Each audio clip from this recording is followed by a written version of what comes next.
केंद्रीय महाविद्यालय सागवाड़ा से। आज हम इस वीडियो में BA प्रतिवर्ष संस्कृत साहित्य प्रथम प्रश्न पत्र का अध्ययन करेंगे। आज की इस वीडियो का टॉपिक है काव्य के भेद।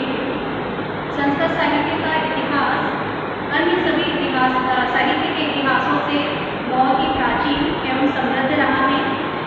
यहाँ पे हम देखेंगे संस्कृत साहित्य के काव्य के भेद कितने हैं, इस संस्कृत साहित्य को कितने भागों में विभाजित किया जा सकता है। सर्वप्रथम काव्य भेद में हम संपूर्ण संस्कृत साहित्य को मुख्यतः श्रव्य काव्य और दृश्य काव्य दो भागों में विभाजित कर सकते हैं। श्रव्य काव्य वे काव्य हैं, काव्य की वह विधा है जिसे सुना जा सकता है और पढ़ा जा सकता है। दृश्य काव्य के अंतर्गत काव्य की वो विधाएं आती हैं जिन्हें सुना भी जा सकता है, पढ़ा जा सकता है और साथ ही साथ जिन्हें हम देख भी सकते हैं, जिसके उदाहरण के रूप में हम रूपक और उपरूपक अर्थात नाटकों को ले सकते हैं। श्रव्य काव्य के अंतर्गत हम इन्हें पुनः विभाजित कर सकते हैं गद्य काव्य, पद्य काव्य तथा चंपू काव्य।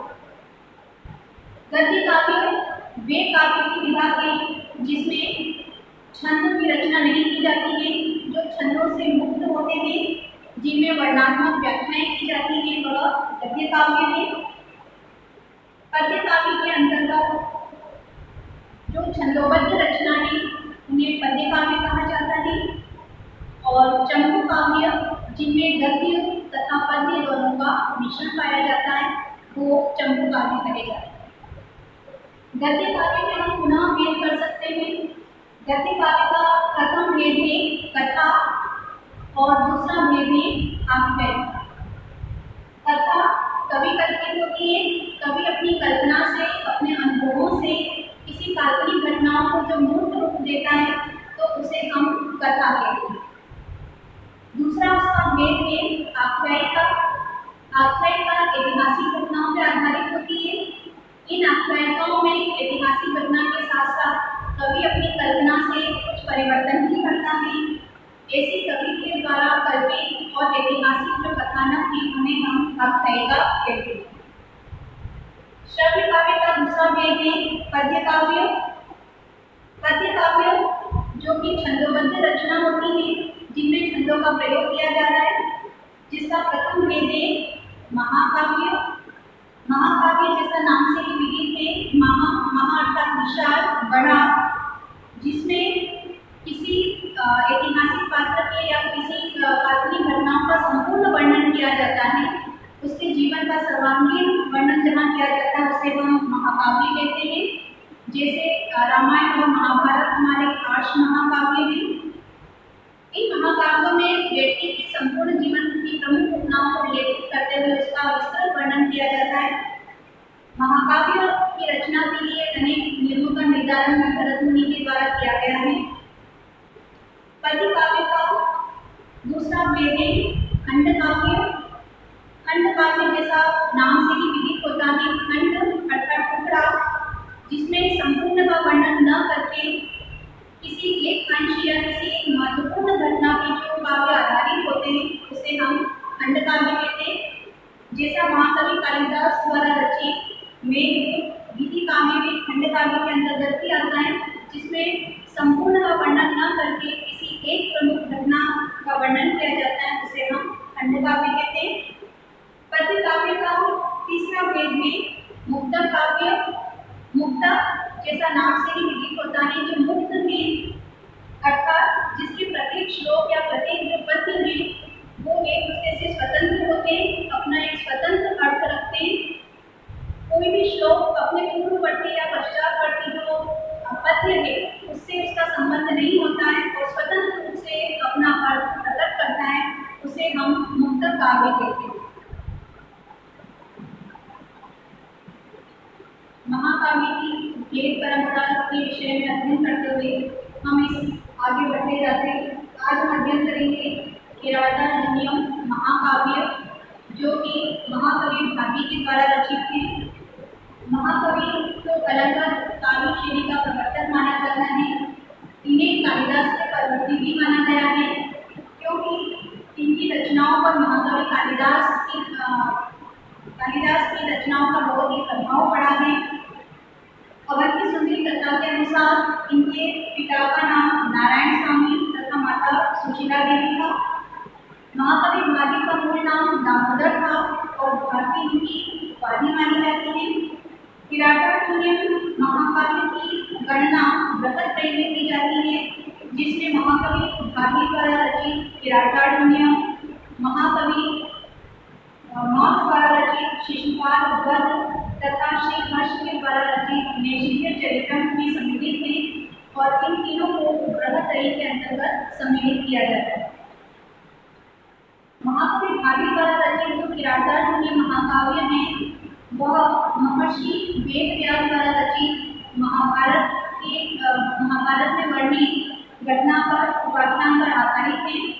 किरात तथा अर्जुन युद्ध का जो उपाख्यान है वह महाभारत के वन पर्व में वर्णित है, जिसमें युधिष्ठिर की आज्ञा से श्री अर्जुन पाशुपत अस्त्र प्राप्ति के लिए इंद्र के पर्वत पर तपस्या करने के लिए जाते हैं, जहाँ पर भगवान शिव किरात का वेश धारण करके अर्जुन की परीक्षा लेते हैं।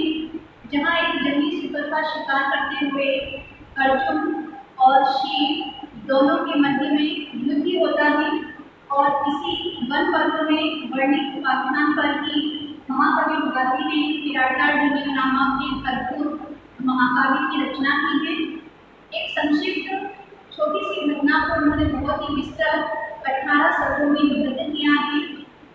जैसा कि इसके नाम से ही उल्लेख होता है, किरातार्जुनीय अर्थात किरात और अर्जुन को आधार बना करके जिस महाकाव्य की रचना की है वही है किरातार्जुनीय।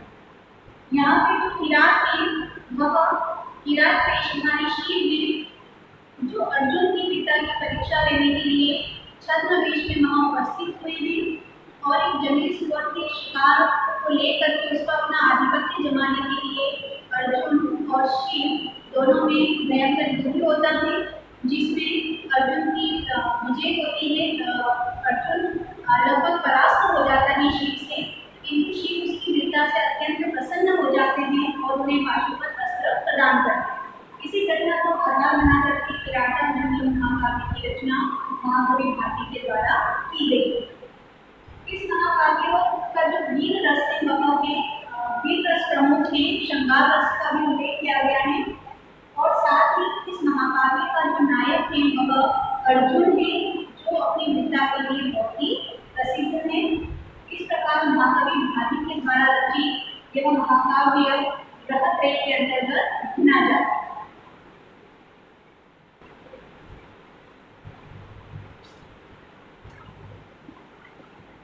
महाकवि भारती द्वारा रचित महाकाव्य किरातार्जुनीयम जो कि 18 सर्गों में निबद्ध थे, उसी का प्रथम सर्ग का प्रथम जो श्लोक है हम यहाँ पे देखेंगे।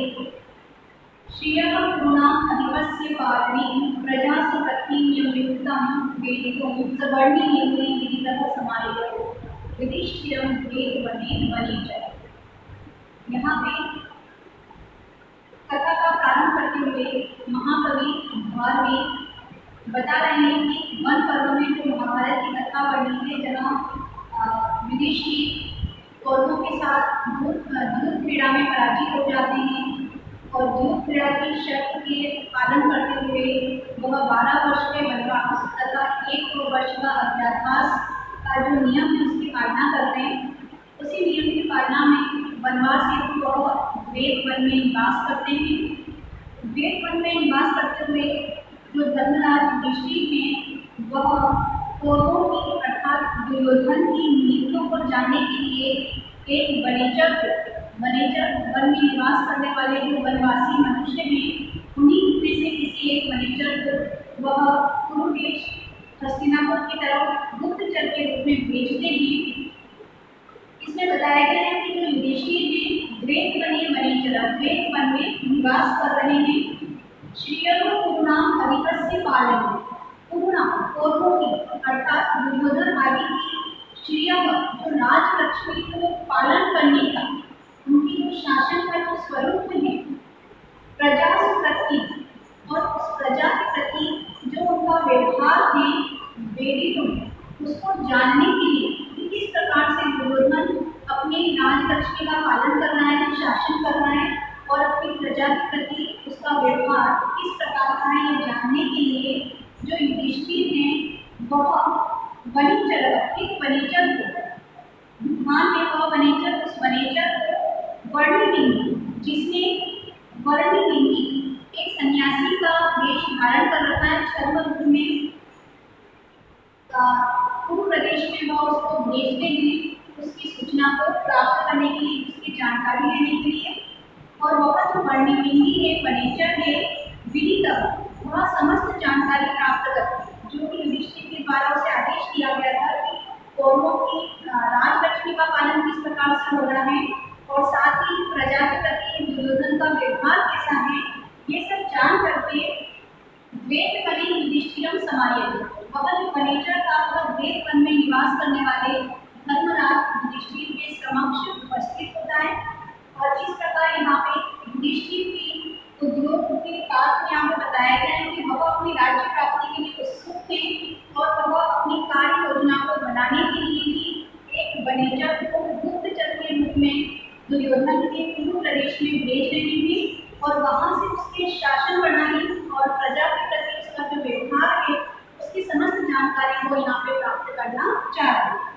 तो यहाँ पे किरातार्जुनीय महाकाव्य का प्रारंभ भी किया गया है। प्रथम सर्ग का ये प्रथम श्लोक है।